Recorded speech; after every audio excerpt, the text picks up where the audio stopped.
Britain is heavily involved in the current conflict in Yemen. It's a major supplier of bombs and jets to Saudi Arabia and provides diplomatic cover, for example, by repeatedly blocking an independent investigation into Saudi war crimes. The UK gives training and logistical assistance to the Saudi armed forces, yet much of this has been done under cover of relative secrecy. The Saudis, not the UK, admitted stationing British forces in their country. The United Nations operates 2 humanitarian flights into Sana'a, but there is no jet fuel available in the Yemeni capital for the plane to make the return trip. UN officials report problems obtaining permission from the coalition and from the government of Yemen to transport jet fuel for these flights. Aid efforts are also hampered by delays and refusals of visas in the port of Aden, which is controlled by the Saudi-backed forces who are using food as a weapon against the Yemeni people. Alke Lordsma, the country director of the UN Development Programme, also reported an outbreak of meningitis in Yemen, making things even worse in a country already suffering the cholera epidemic and the risk of famine in the world's worst humanitarian crisis. Describing the situation as very bleak, the UN officials said there were several new cases of meningitis detected in Yemen, but he could not provide details. The reports may not be very specific, but the suffering to the public in Yemen is very real. How much does the British public know about Britain's support for Saudi Arabia, whose British embassy is here in London? And has the British media tried to keep Britain informed about the UK's role in the war in Yemen? Simple questions with important answers. Saudi Arabia has stopped humanitarian assistance getting to Yemen and bombed hospitals and schools there. What action would the public here in the UK and in Yemen like to see the international community take against the Saudis? We asked them. The Security Council, I'm not sure will do anything. The US and the UK obviously both being members there. So what can the international community do? Unfortunately, I think we're at a stage that the answer is hope that it ends soon, encourage the Saudis to back down. If it was my wish, the international community will take action or react decisively towards the Saudis and what they're doing against Yemen and its people. But that's an impossible wish. Yeah, I don't know much about the Yemen situation, but Saudi Arabia, I know, is controversially involved in Yemen, and I believe we as Britain have a lack of pressure due to our conflict of interest to do with arms support and the general support of Saudi Arabia in other Middle East policies. The response should be putting it on a blacklist as a country that's committed war crimes and genocide against humanity and aggression against a country that is a UN member state. During the last 2 years, the international community has showed its inaction against Saudi Arabia, which has practiced many policies to stifle the Yemeni people. Most recently was preventing the access of humanitarian aid by the Al Hadour port, and that was said by the United Nations itself. So we cannot count on the role of the international community to stop Saudi Arabia, because it's considered an accomplice to a large extent and has gone with the policy of Saudi Arabia and the Western countries. The coalition against Yemen, headed by United States and Britain, in fact, Saudi Arabia, etc., they are, air striking against Yemen, and they are seeking any food into Yemen. They have destroyed all hospitals, major roads. They have destroyed, schools. They destroyed every single thing in the infrastructure. Yemeni people have very big wishes, but my big and most important wish these days depends on the Yemeni army and the resistance, as the international community doesn't stick to international humanitarian laws. Britain and the US and even Israel have participated in the attack against Yemen. But to begin with, Saudi Arabia needs to be held accountable. And this hasn't been done. I mean, whether it's the United Nations or Western capitals, for example, no one has dared challenge Saudi Arabia on its many grave violations of not just human rights law but international law as well. I mean, we have to understand that it goes beyond, war crimes here. You're talking about a genocide. And of course, whenever the United Nations, for example, has attempted to do so and to actually hold Saudi Arabia accountable or even challenge Saudi Arabia on its findings, then it has been slapped, with threats of, fund would be withdrawn or things like this. And so, of course, there's a great degree of impunity. This needs to stop, otherwise we're not getting anywhere anytime soon. Well, it's very clear there's two things. One is immediate suspension of arms sales to Saudi Arabia, and the second is ending support for the blockade of Saudi Arabia. But we should say this is not just a Saudi war. Of course, the coalition, the official coalition, has about 8 countries in it, I think, from around the region. But behind the Saudis and their coalition partners lie Britain and the US, who are deeply involved in supplying the weapons, as I said, imposing the blockade, diplomatic support, training, all kinds of military support and involvement. So really, I think we shouldn't only focus on the Saudis. Britain and the US are deeply complicit in the war, in the famine that looks likely to result, in the cholera outbreak that's resulting, and in all the war crimes that have been committed during this war. Do people in the UK and in Yemen feel the British public knows Britain has 125 soldiers stationed in Saudi Arabia, including 6 officers based in the Saudi control rooms, assisting them in their war in Yemen? So no, I don't think the British public know. I'm not sure that they have the appetite to care. For sure, the international community knows well about what's going on in Yemen and who are behind this war and what are the goals they strive to achieve in Yemen, but they do nothing. I think as a whole the public aren't very aware of our relationship with Saudi Arabia, so I'm going to say no, I don't think the public are aware of that. The international community knows well the number of British soldiers and other soldiers supporting the Saudi regime, especially the 5 permanent members of the United Nations Security Council, which dominate and control the world and punish the small countries. We're in all sorts of places. We probably would rather not the general public know that we're there. I think that the international community knows about what happened in Yemen, because this war has been run by the international community itself. The international community gives Saudi Arabia the justification to target the Yemeni people in this way. We've had images and footage of the humanitarian crisis, but we haven't had any information about British involvement there. The international community, especially the biggest 5 countries, realises well the military cooperation between the Kingdom of Saudi Arabia and them, especially as Saudi Arabia has huge oil tanks, so they provide it with experts and arms in front of the eyes of the whole world. The United Kingdom does not produce anything. United Kingdom used to produce everything, but now they are producing nothing except of war strategies. They are producing war strategies and selling strategies to the Gulf people. This is not something new to anyone, or even the international community, that the Western countries, headed by Britain, participate in the war against Yemen and provide Saudi Arabia with experts and arms. Therefore, it's a stable fact that the military experts are supporting the Saudi army. They've had previous experience in leading a war. So basically, the war is managed by Britain and the United States. It has been talked about a little bit in The Guardian and The Independent last year, but I don't think that the British public is actually quite aware of the fact that Britain has really enabled Saudi Arabia, and actually beyond that, I think is an accessory to murder and genocide. Because you have to understand that Saudi Arabia is enacting upon the intelligence that it's receiving a lot of the time from Britain, for example.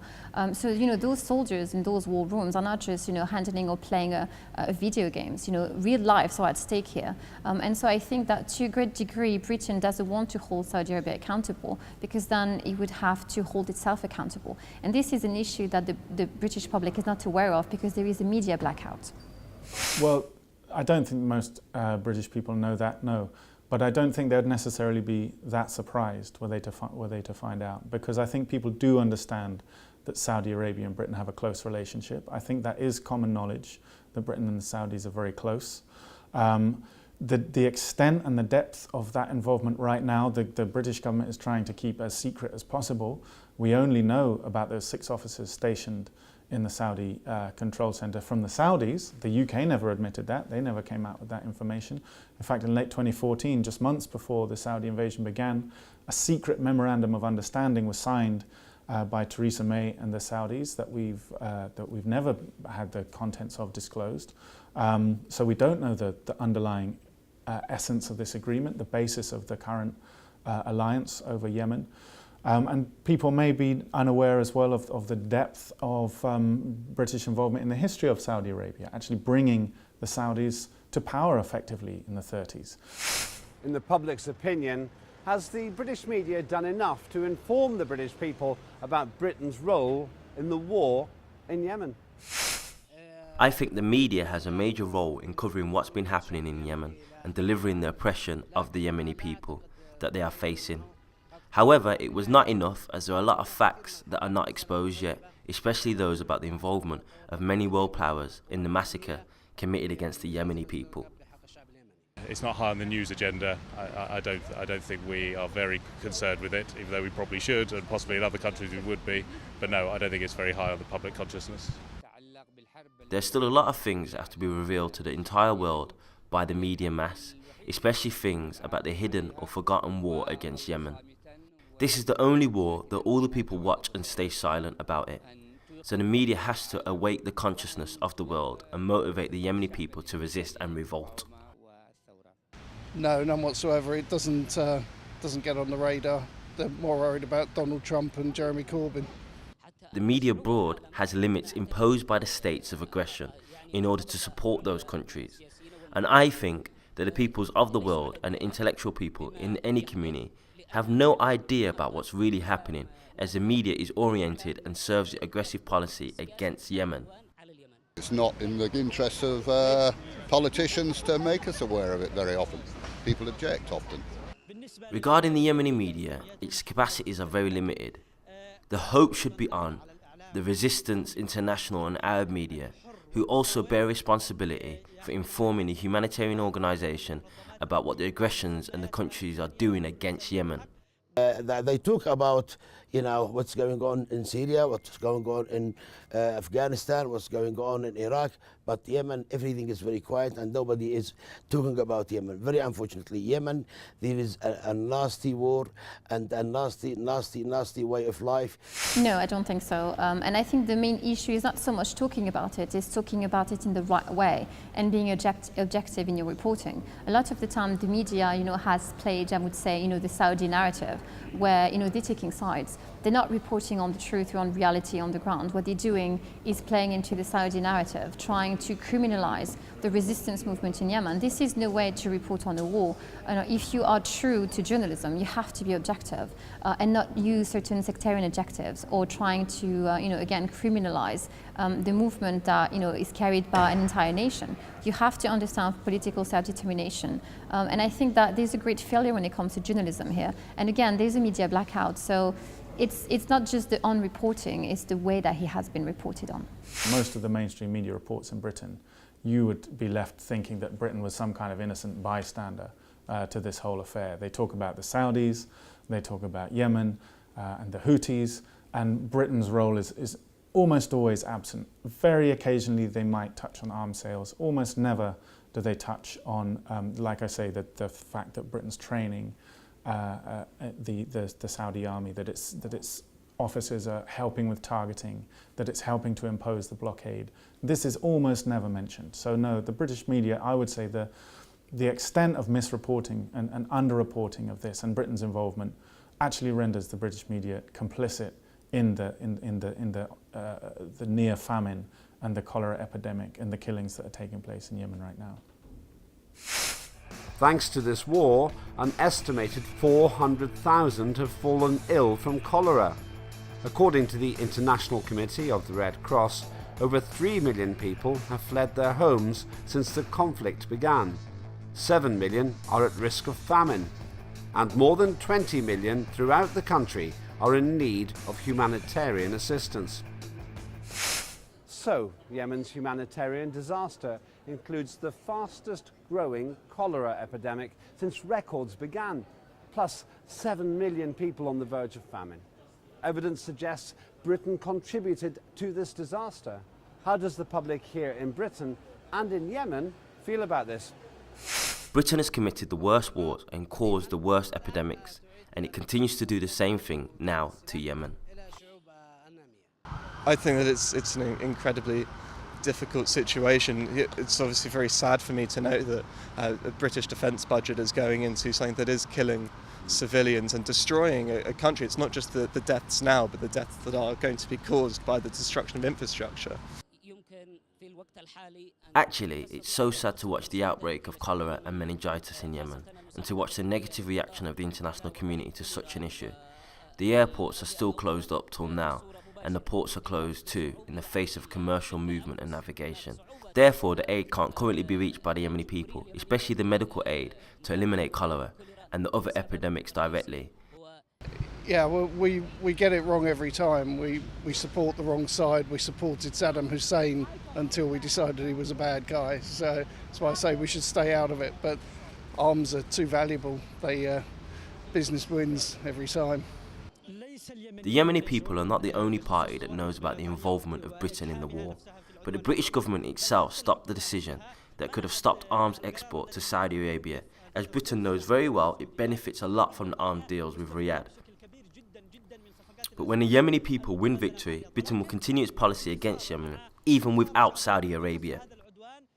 Unhappy, it's an industry, it's a business, they'll carry on doing it. I suspect we wouldn't if there wasn't significant sums of oil in Saudi Arabia and if we didn't have a very big arms industry to support.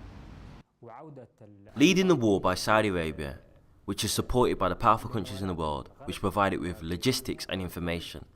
This support proves that Yemeni people have a case that annoys these countries, and the Yemeni people have become a resistant people to colonial powers.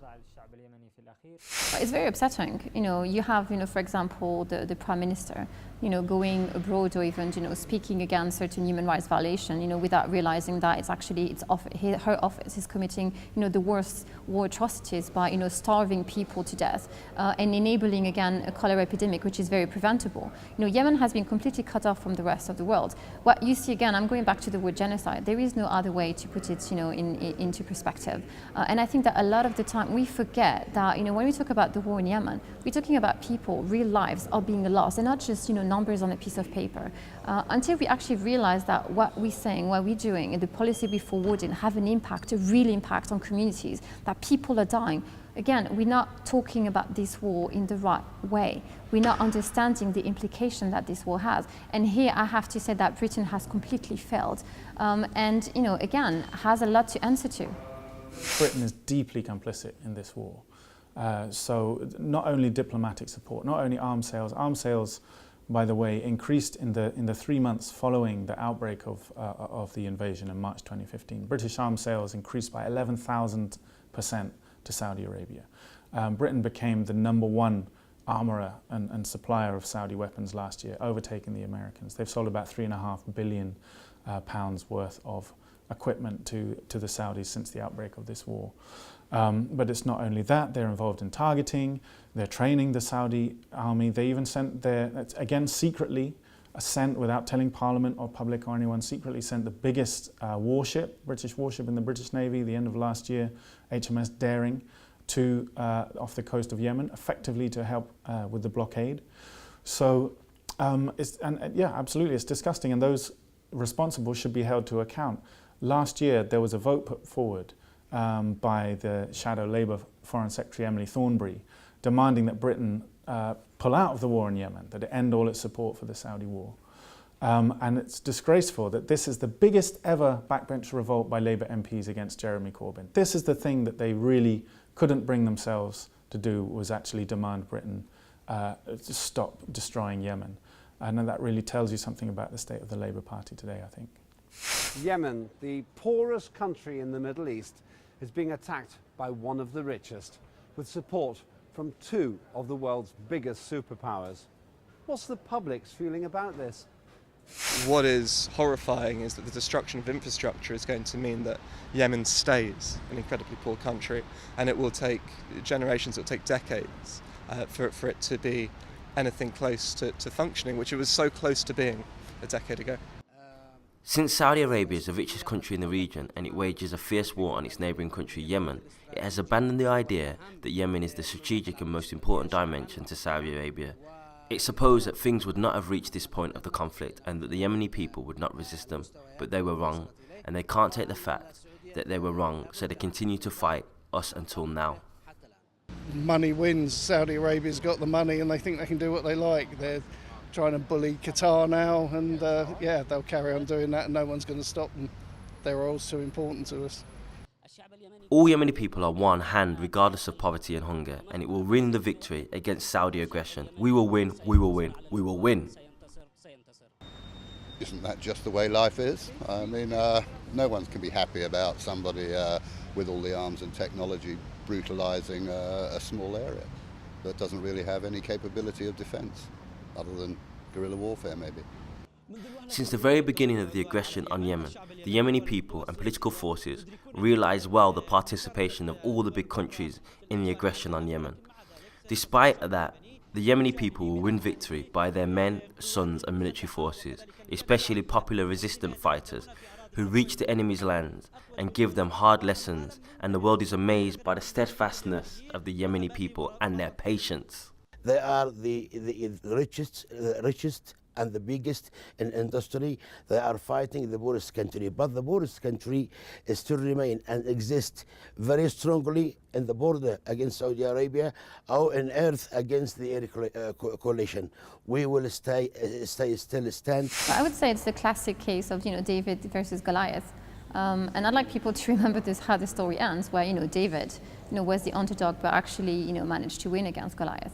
And I think this is again what we see today is you have political self-determination versus the power of the empires, because Saudi Arabia is a wannabe empire supported by former maybe neo-imperial powers. So it is very telling of the kind of binary that we have today, where some countries just want to be independent. They don't want to have their history told over them. They want to be able to formulate their future and to be able to define how they want to be governed. This is the case of Yemen today. It's not a proxy war. It's not a case of of border control. It has nothing to do with terrorism. It has everything to do with sovereignty. Yemen is being denied sovereignty, and superpowers are trying to take it away, own it, and try to formulate it in a way that suits them. We can't live in a world that denies people the right to be and the right to political self-determination. So it's very upsetting, and I'm hoping that people will see through, I would say, the charade and understand that Yemen has a right to its future. It's just as simple as that. It's disgraceful, and you can get a measure of the priorities of US and Britain by looking at some of the figures. Earlier this year, the UN announced that 4 countries looked like they were on the verge of famine: South Sudan, Nigeria, Somalia and Yemen. And they put out an urgent plea for $4.4 billion, which they said they needed to raise within 3 months to prevent 20 million people from starving to death. And by the end of that, as of today, less than a third of that has been raised. And yet $4.4 billion is coincidentally pretty much the exact same amount of money that Britain's made in revenue from selling weapons to the Saudis to conduct this war. The level of British support for the humanitarian appeal is disgusting. Even the government minister Rory Stewart, in a debate on this in July of this year, actually lied to Parliament about the extent of Britain's humanitarian aid to Yemen. Presumably he was so ashamed by the real figure he felt the need to inflate it by 30%, then later had to issue a correction. But for every pound that Britain sends in humanitarian aid to try to help support or rebuild Yemen, it makes £30 in arms sales to the Saudis to destroy the country. So this is really, it's a real damning indictment of the state of global inequality and the priorities of the richest countries in the world today. British ministers continue to claim Britain is not a party to the war in Yemen. This statement was even repeated on the very day the British government disclosed that the Saudis used 5 different types of British bombs and missiles on Yemen. In reality, Britain is deeply involved in the war in Yemen, but the British public seems to have little idea of this. Meanwhile, Saudi Arabia continues to violate international law and obstruct aid agencies delivering crucial humanitarian assistance. Sometimes natural disasters create death and famine. The current crisis in Yemen is man-made, and Britain shares a significant part of the blame.